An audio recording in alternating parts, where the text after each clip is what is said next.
आज यहाँ आए थे, क्या न्याय, क्या क्या आप लोगों ने आश्वासन दिया था?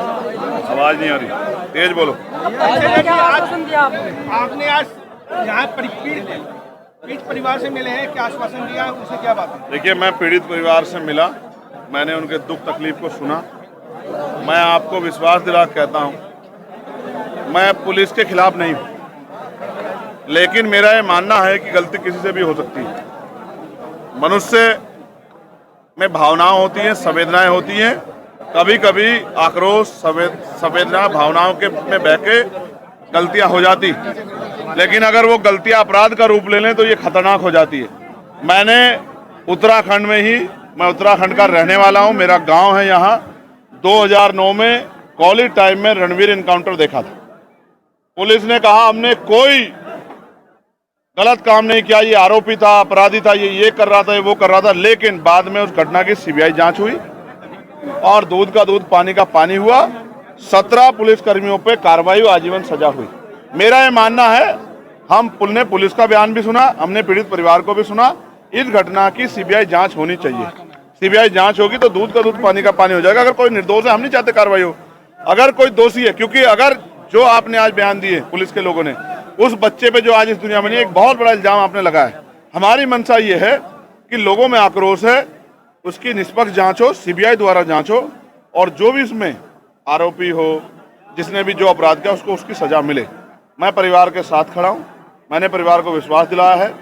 हमने 5 तारीख को, अगर हमारी मांगे नहीं सुनी गई, इसमें एफआईआर अब तक दर्ज नहीं हुई है, कैसे माना जाए कि पुलिस अपने लोगों को नहीं बचाएगी?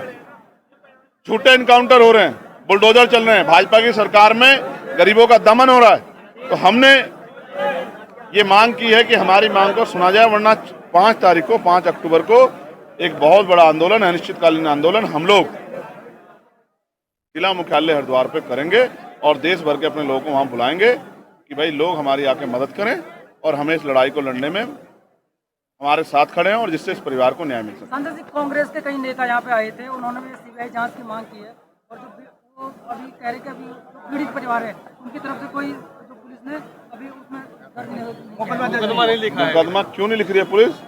भाई विपक्ष के साथी है, 21 एमएलए हैं उनके, एक एफआईआर नहीं दर्ज करा पा रहे। इसका मतलब माना जाए कि बहुत कमजोर विपक्ष है। मैं तो उम्मीद करता था कि किस एमएलए को जाके मुख्यमंत्री के बाहर, दफ्तर के बाहर धरना देना चाहिए था, क्योंकि पुलिस के बारे में मैंने आपको बता दिया, वो तो राजधानी थी। देहरादून में जो हुआ पुलिस ने किया, कोर्ट ने सजा की, सीबीआई ने जांच की, आम आदमी ने नहीं की। और वो राजधानी, जब राजधानी में हो सकता तो यहाँ क्यों नहीं हो सकता? इसलिए मैं चाहता हूँ इस घटना की सीबीआई जांच हो और सबसे पहले इसमें एफआईआर दर्ज करके जांच कराया जाए निष्पक्ष, जिससे कि दूध का दूध, पानी का पानी, और आरोपी पे कार्रवाई हो। और क्योंकि एक बड़ा दाग, मैंने आपसे कहा, एक बड़ा सवाल है, जिस पिता ने अपना बेटा खोया है उस पिता को हमें जवाब देना है। इस देश की लोकतांत्रिक व्यवस्था को, लोगों की न्याय में जो विश्वास है, उनको हमें जवाब देना है। और अगर लोगों का न्यायपालिका से, पुलिस से, एडमिनिस्ट्रेशन से विश्वास उठ गया, फिर कैसे देश आगे बढ़ेगा, इस बारे में भी हमें सोचना है। ये हम सबकी जिम्मेदारी। क्या इस मामले को लोकसभा, विधानसभा में उठाया जाएगा? मैंने वचन दिया है कि पार्लियामेंट में मैं और विधानसभा में विधायक जी, हम सब लोग इस मामले को जोर शोर से उठाएंगे। किसी भी कीमत पे सरकार को तानाशाही नहीं करने देंगे, ये हम सब लोगों का फर्ज है। एक ब्राह्मण समाज के बेटे की आपने देखा, इसी तरह का आरोप लगा के गोली मार के हत्या कर दी गई। ये हत्या जो है, धर्म के नाम पे या किसी और नाम पे हत्या नहीं देश बर्दाश्त करता। देश एकजुट होकर रहना चाहता है। सरकारों को अपनी पॉलिसियां बदलनी पड़ेगी। देश बदल रहा है तो सरकार भी अपनी पॉलिसियां बदले, तब जाके मुझे लगता है देश आगे बढ़ सकता है। गांव के लोगों का डर कैसे निकलेगा सर? 150 हम उनके साथ खड़े हैं, ये झूठे मुकदमे वापस कराने के लिए। मैं फिर आपसे कह रहा हूँ, जेलों से नहीं डरते लोग, ये तो संविधान को मानने वाले लोग हैं। इसलिए हम लोग मांग कर रहे हैं कि जांच हो, और जांच होगी तो जब ये भी पता लग जाएगा कि किसी घटना को बचाने के लिए दूसरी घटना बनाई जा रही है, एक झूठ को छिपाने के लिए 100 झूठ बोलने पड़ता है। ये सब उसी की कहानी का एक हिस्सा है। इसलिए मैं कह रहा हूँ, हमारी मांग ये भी है कि झूठे मुकदमे वापस लिए जाएं।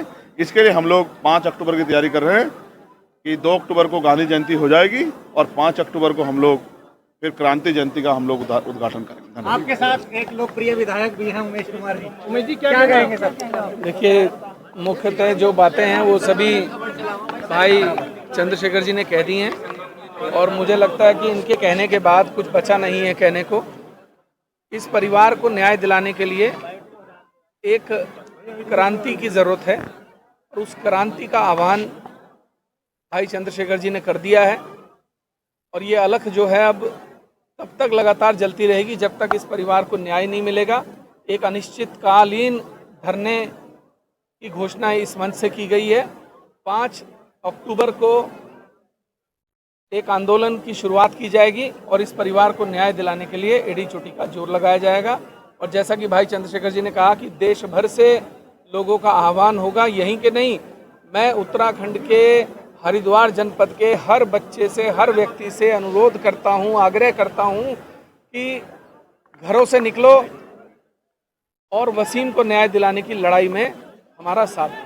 क्या विधानसभा भी उठाएंगे अभी? बिल्कुल उठाएंगे भाई, जब संसद में उठाने को तैयार है तो विधानसभा में हम क्यों नहीं उठाएंगे।